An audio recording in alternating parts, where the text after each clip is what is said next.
But let's be honest, so you have overcome the fears, but it is more comfortable to know that every month you're going to get this paid, and this cannot be taken away from you. There's less volatility. Yes, and that's comfortable. Like I was having a call with a guy, the younger guy that I'm helping, and he's trying to build a business, and he's been stuck in the same phase for a long time. He's not a part of any programs, and he's way below the level that I coach. But I wanted to help him a little bit. And I said, so what's holding you back? Are you ready? Yeah, it's because I just wish, a lot of my friends that I'm hanging around with, they are not in the same, they don't want to be entrepreneurs, they are employees. And it's just like, I'm getting a little bit sick of hanging with them, and I'm not getting motivated. I said, sorry, is that what keeps you stuck? Yeah, because, I know I need to move away from them, but it's just like, I need that psychological safety. I said, excuse me? What did you just say? I need that psychological, it's very healthy to have those relationships. Bro, who the fuck told you that? Like, how did you get that idea? No, but that's what everyone says. Oh my God. But do you want to be like everyone? Yeah, that's right. So that's because everyone said, no, relationships are very important. I said, bro, I have been the last 2 years on my own, and before that it was 5 years on my own. I don't miss anyone, and I don't need anyone around me besides 1, 2, or 3 people. That's all I need, and they don't have necessarily to be on the same journey anyway. So I had to take him from that belief. My point is just that was literally was holding him back, that he believed it was very dangerous to start his journey on his own without friends. I'm like, bro, that's what we all do. We literally let go of a lot of friends on our journey. But also, that's probably why a lot of people start really stupid businesses with friends. Or start businesses with stupid friends. Yeah, that's what I mean. So yeah. I think that's that kind of paradigm. But also, I think you outgrow people as you grow. So and it's just a natural progression. So I think if you take the right actions, the right people come into your life at the right time. Like, look at you and me. Yeah. Like listen, like you and I, we are lone wolves. We'd rather be alone than hang with people that we don't cling with. And we met each other. I'm like, I like this guy, man. Yeah. Okay, he likes to work out. He likes his business. I like this guy. And now I have a friend. I can always call you. But that, you got to go on that journey and dare to be alone. I believe in this, Charlie. You got to do it alone, but you can't do it by yourself. So just, what I mean here is that I'm many hours alone. I'm away from home. I'm living in a suitcase right now. I'm literally traveling in the world. Sometimes I don't know. You never know if you have the revenue. You never know if shit happens, right? But I'm in my suitcase, and all I know is that I'm going to be number one. And I don't care if I shall sleep in a camping van, as long as I have Wi-Fi. I'm going to be number one. And that takes brass balls, man. Why do you think so many people don't have that same mentality? Because the biggest thing I think that just throttles people is that fear. So you mentioned that young guy earlier on, like his fear is rejection from the group of the other people around him and probably what they think of him. Because I see that a lot in terms of people who are like fear of what their partner will think in terms of starting the business, what their colleagues will think, what their parents will think. And it's that embarrassment that they're worried about that will hold them back. Yeah, I genuinely believe it's because they have never really worked on themselves. And what I mean there is that when you start to work on yourself, you start to understand, I can be better. Because look at when your daughter is 2 years old, you're going to learn a lot about people. Because she don't know that she don't know, and she's fearless. She has no fear. Like she literally has no fear. And it's so wonderful to watch because you realize that all the fear has come to us. We are born without fear. She's crawling up my daughter on something and we say, jump. She fucking jumps. She has no fear of heights. So we're like, oh shit, we have to teach her this is dangerous. But we don't teach her by scaring her. We teach her by her learning it. So I think these people, they don't understand that they're learning machines. Right? And then on top of that, I think the reason why there is because we have a survival mechanism in us that has made us survive for thousands of years, hundreds of thousands of years, is to be part of a pack, be part of a pact. So if we literally think our amygdala and nervous system think is that we're gonna die if people don't like us. That's why one of the biggest fears in the world is public humiliation. Because that's like we think that if they don't like us, our amygdala think now you're gonna die. But I understood that. So if people don't like me, I don't give a fuck. I'm not gonna die. You know, I was through a shitstorm, and I write that in my book as well. There was a shitstorm in the Danish market when I actually had an online fitness coaching business. We were doing really well. First year, we just hit 1 million. When was this? This was in 2019, 2020, right in the Corona. I thought I was super good, but actually I was just coming in the right time. You know, that's also a danger, by the way. And there was a shitstorm because we just made shit ton of money. Like, oh my God. And I didn't coach anyone. I just hired client managers and shit. And, you know, I knew that my name was too busy to be fit. And I knew that I don't want to put my name to it because I'm not going to sit there and coach everyone. I knew because I'm a business guy.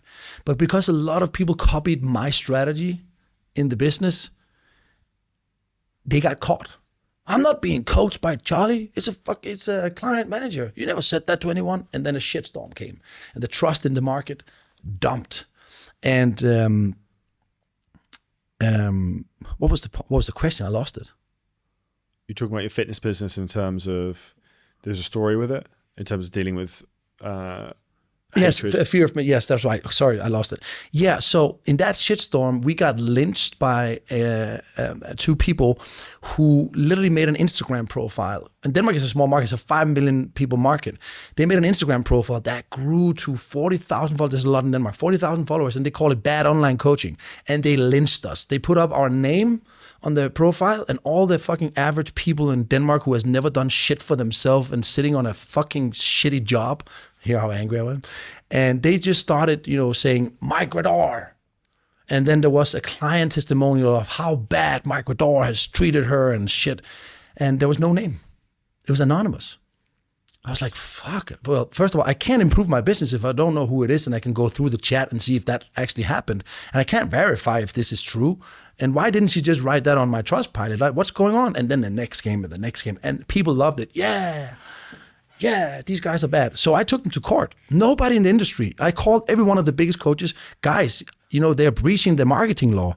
It's like they're in the same, those 2 guys who's doing that, they are in the same industry. They can't do that. Like Mercedes can't do that on BMW. So I'm going to go to court with them. Are you guys in? No, I'm not going to touch them. Bro, it's going to be I'm going to save the industry. We're going to win. They're breaching the marketing law. And when we go into court, they have to show if this is we can now figure out if this is real.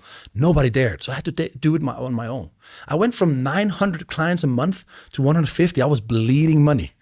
I had just invested in the UK market and the Swedish market to make my brand go wild there. And I wanted all the money I made in profit in Denmark, I wanted to put that into Sweden and in UK.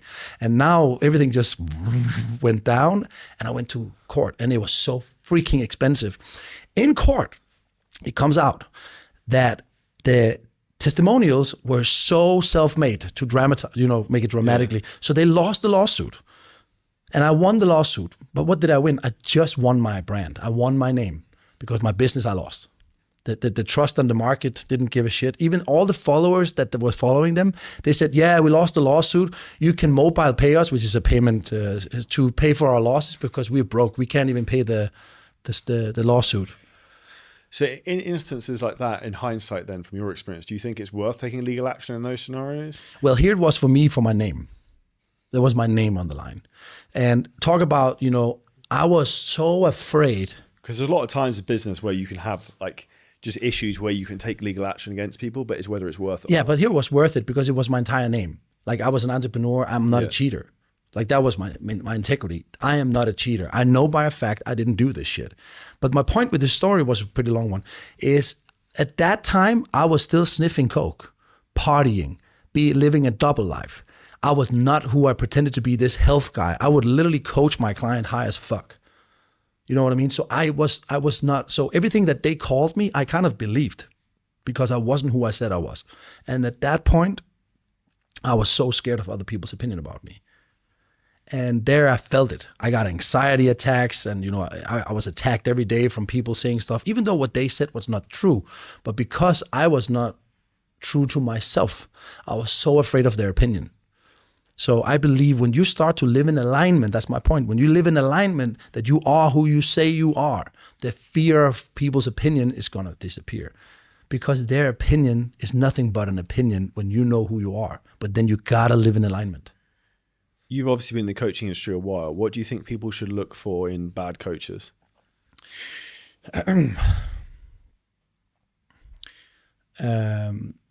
I think one of the biggest red flags is if the coach wants to pressure you on a sales call.